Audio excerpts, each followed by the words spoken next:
Hey everybody, Doogie Mannheimer here, and I am going to give a pretty brief but, general consensus, talk, reaction, whatever it may be, about this Nintendo Direct that happened today. Now, I wish I could have live streamed it, I wish I could have recorded my reaction, any of that, but unfortunately, I was at work today.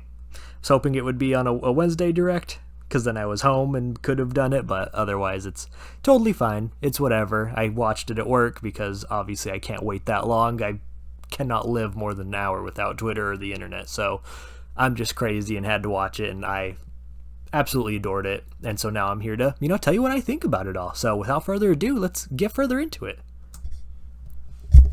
So the first thing they show off here is the new Fire Emblem game. Now, this beginning, totally cool. This tapestry kind of look that they got going, utterly fantastic. I love the representation of all the heroes, and I'm pretty sure that throughout the game these will be the heroes that you'll be able to summon and bring out, such as Ike, such as Lucina, Corrin, Marth, obviously, Sigurd that they showed, Roy, Lynn. So hopefully there's extra heroes among them as well. Obviously we got to see Celica, and even though she is on the tapestry, I hope that we would, maybe bring along Alm, or, maybe Frederick or Chrom from Awakening, just have a bunch of representation.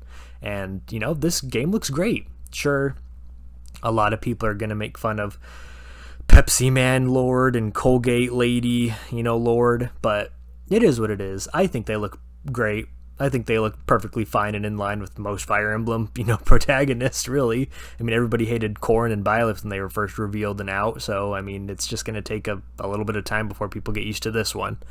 But it does look a little odd, but I don't mind it. But yeah, I'm really excited for this. It comes out in January, and it's a real fast turnaround for Fire Emblem. We just got Warriors earlier this year, and I'm ready for more Fire Emblem. The more the better. I 100% believe that. Alright, and then the first big headline that I caught my attention was It Takes Two, and I know this has been out for a long time on PS4 or Xbox already, but I just cannot seem to turn on my PS4 for any reason. I just haven't turned it on probably since Persona 5 Strikers came out, and that was early 21, and that was the last time I really turned it on, and before that I don't even remember. But excited for this. My wife and I love playing these two-player co-op games, or any game that really offers a substantial enough two-player, like Luigi's Mansion. This, obviously, Pikmin had a great one, and we'll talk about more Pikmin later.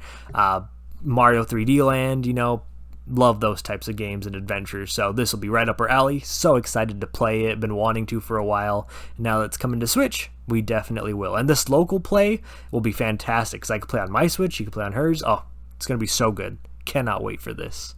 Fatal Frame gets a new entry. That's cool. I've seen that this is a remake from an older game, I think back on the PS2, just like, remade for newer systems and all that kind of stuff. But if I'm wrong on that, let me know.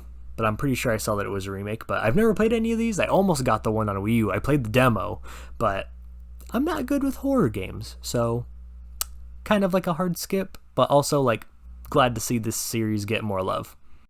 Xenoblade, I haven't played Xenoblade. I don't want to know anything about Xenoblade. I'll get it eventually and play it, but I'm just trying to stick through, not know anything about it in terms of its story or content. I just clean slate. I finished 1 earlier this year.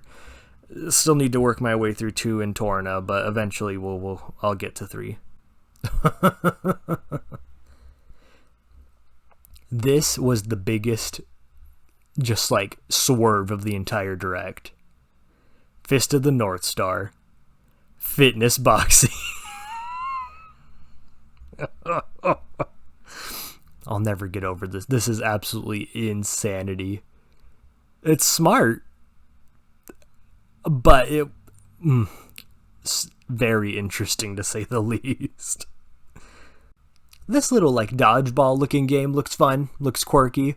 Don't know if I'll, get it, but it's interesting to say the least. Like I said, it looks fun, it looks dorky, and I like those kinds of games.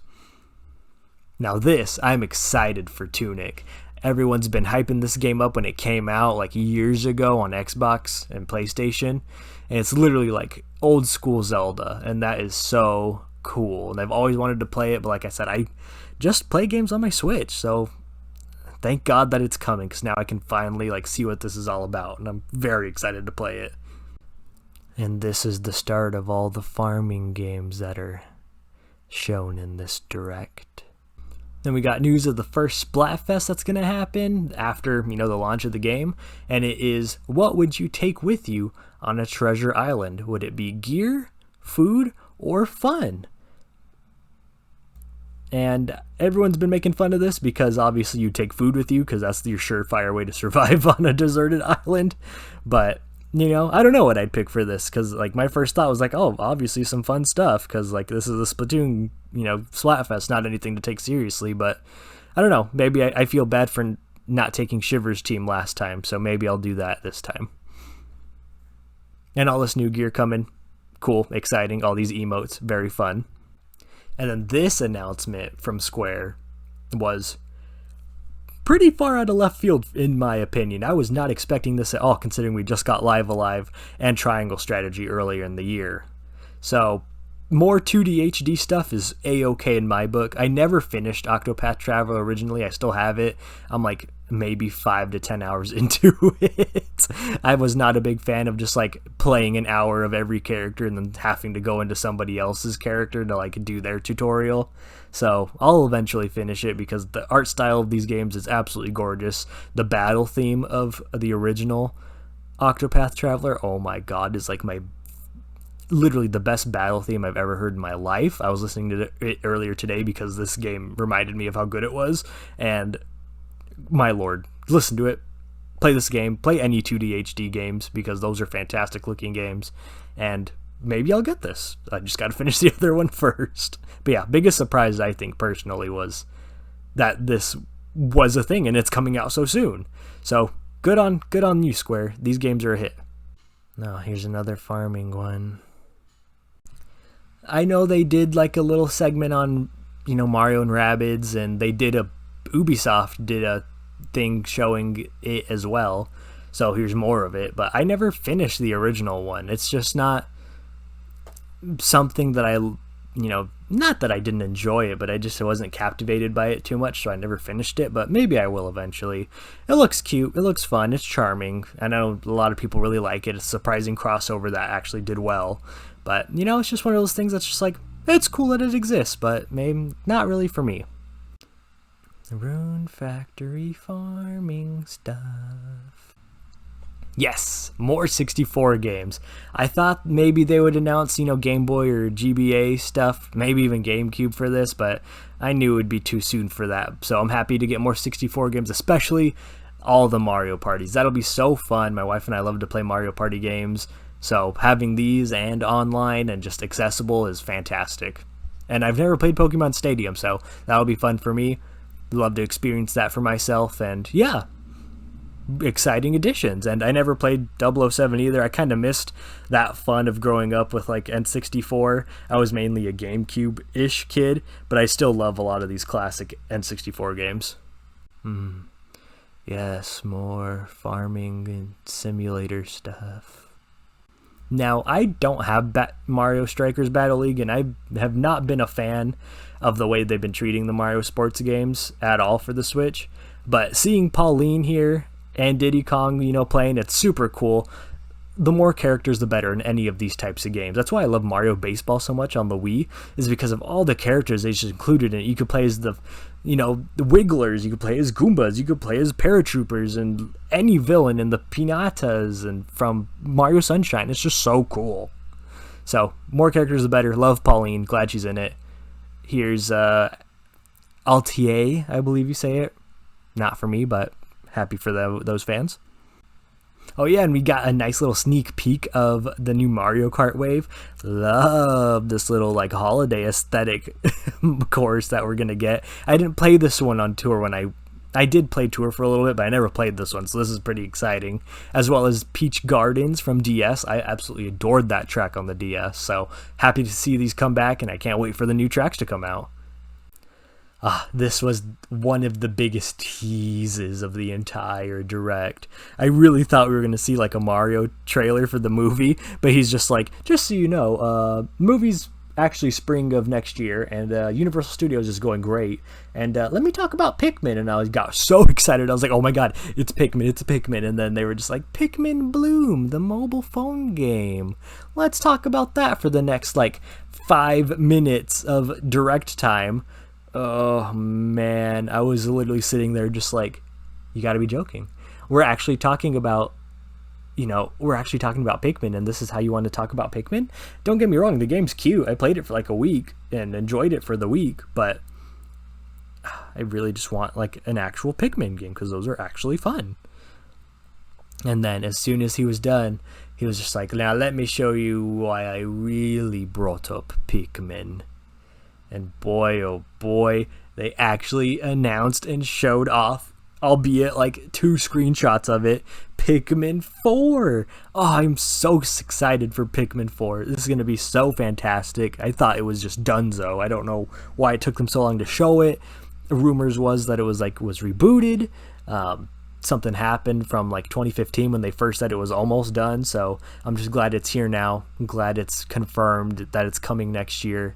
And I can't wait for this. My wife and I loved playing it originally when it first came out on Wii U. And then when it came out on Switch, I showed my wife. She was like, I want to play that. And we got it. It came with like the, 2-player simultaneous co-op. And it was so much fun playing with her like that. So I am so excited to do that again. Hopefully with this new game, I really hope they keep the co-op aspect of it. If not, that's a huge missed opportunity and like really going to dampen the mood of that for me. But I mean, it's still going to be Pikmin. It's still going to be a great time. Can't wait. I actually really can't wait. Ah, Harvestella. Nice. I'm excited for Bayonetta 3. I have the 2 other ones on my Switch, but I've never finished them. I'm like halfway through the first game from like 2 years of on and off playing it, and I haven't even booted up the second game once because I want to finish the first one first and then go on to the second one. So I eventually will and might pick up this third game if I've enjoyed the other 2 enough. I know a lot of people, are excited about Bayonetta, huge fan base, but don't know if I'll pick it up. Maybe I will, maybe I won't, but I'm very happy for everybody that's excited for it. Now this has me quite interested. This is from the people who did, Danganronpa, Spike Chunsoft, and this is something that really piqued my eye because obviously the music, the art direction is very Danganronpa-esque, so I hope it keeps the same like story beats and the mystery and all that stuff kind of aspect because I really enjoyed it when I played the original, trilogy. I only got through the first one, halfway through the second one. I haven't played the third one, but I really enjoyed what I've played of it. Just haven't, sat down to finish it. But, this might be something that I keep on my radar because I think it could be something really cool and something, worth going through in terms of story. So we'll see more about it. I'm excited for it. And it has a cool setting and atmosphere. I'm down. And all the Resident Evil cloud games. I really don't understand why they push the cloud games so much. I know it's just to like broaden the appeal of like, wow, the Switch can play Resident Evil and like Guardians of the Galaxy and like all this other stuff. But it being cloud is just such a bummer. Like there's really no way you could have like, lowered the resolution or the frame rate or anything to make it run natively on the Switch and like actually have, physical copies or even just digitally download, not cloud, because that's just so specific. That's such a specific audience who purchases and plays these type of games. So the same thing with the Kingdom Hearts, like that one is even more mind-boggling than these, but just keep all the cloud games, please. I don't know. Oh, speaking of Resident Evil, maybe that's what I'll do for Halloween or October this year because I have Resident Evil 2 for PS4.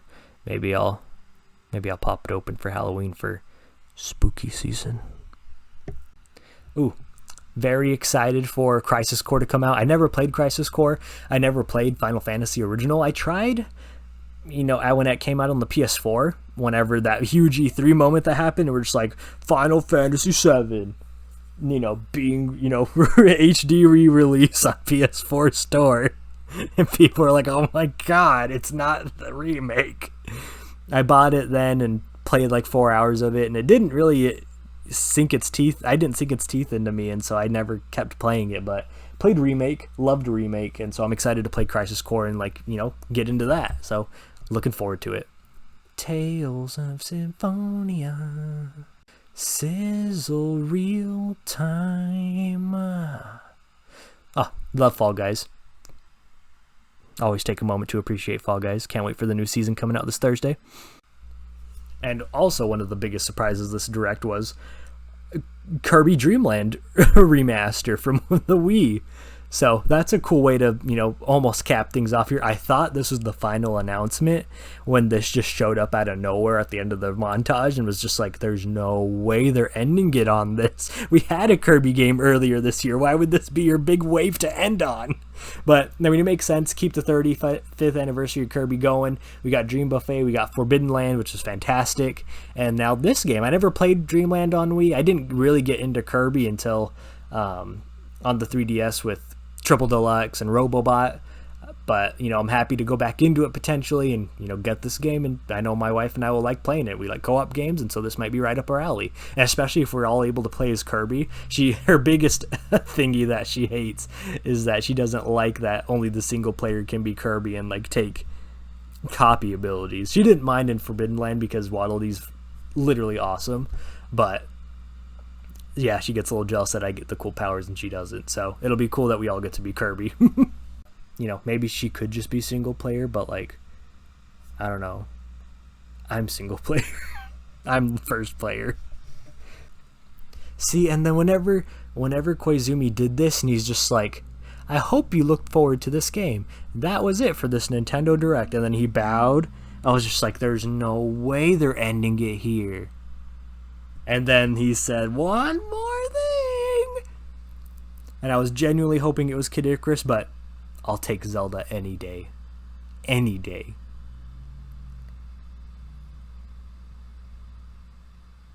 And just like, oh my god, look at this game.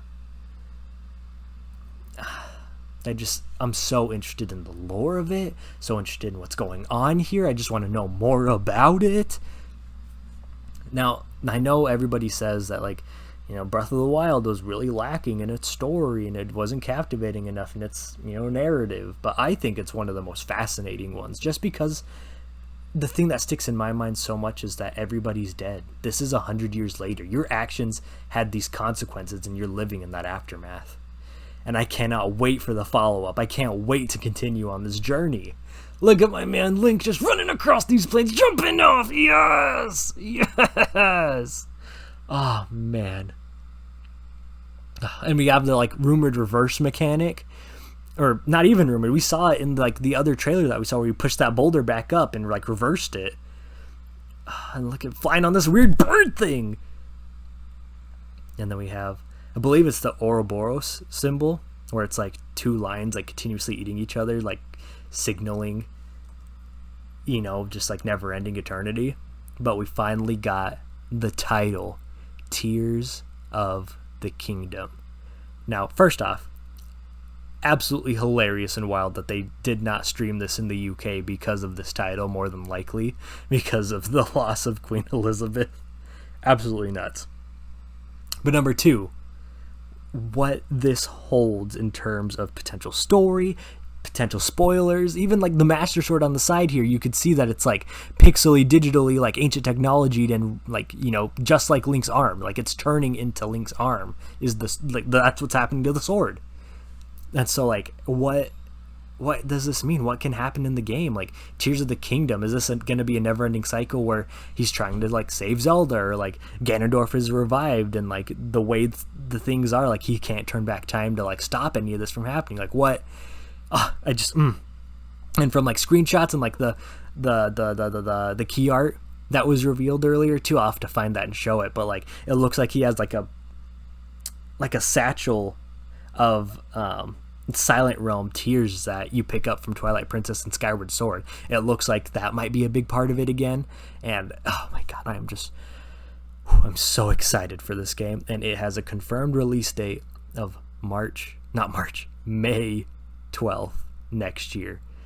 Oh man, I am so excited. And that's how we end off the Direct. And I'll be honest, while watching it live and just not just waiting for those big hits to like actually come out, you know, like Zelda or Pikmin, or I was really holding out hope for Kid Icarus, but obviously that wasn't panning out.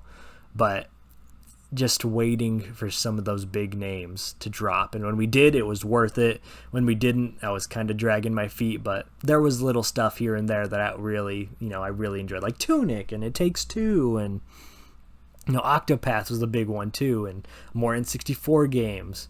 So there was definitely a lot of stuff to love. And if you said this was a crap direct, I don't know what's wrong with you. There's obviously, you know, something wrong with the games that you play or something like that, because there's literally something for everyone in almost every direct. So you just gotta, you know, not only be looking for the big stuff like me. Sometimes you gotta actually, like, you know, enjoy what is in there. Yeah, that'll be it. So please, you know, subscribe, like the video. I really hope you enjoyed it. This is my first kind of talking about a direct. I really wish I could have, you know, done it live, but you know, it's all good. Happy to talk about it anytime. I was texting my friend literally all day just about everything that was announced and what their thoughts were and everything like that. So I just, you know, hope you enjoyed it as much as I did. I look forward to any sort of direct or news about, you know, Nintendo, anything. So hope you enjoyed it. I hope you feel great about these games too. Let me know what your favorite, you know, reveal of the direct was, or what you wish was announced, anything like that. Just let me know. I'd love to, you know, talk to anybody about, you know, what may be happening in the future, what's coming down the pipeline. And yeah, thank you for watching, and I will see you later. See ya.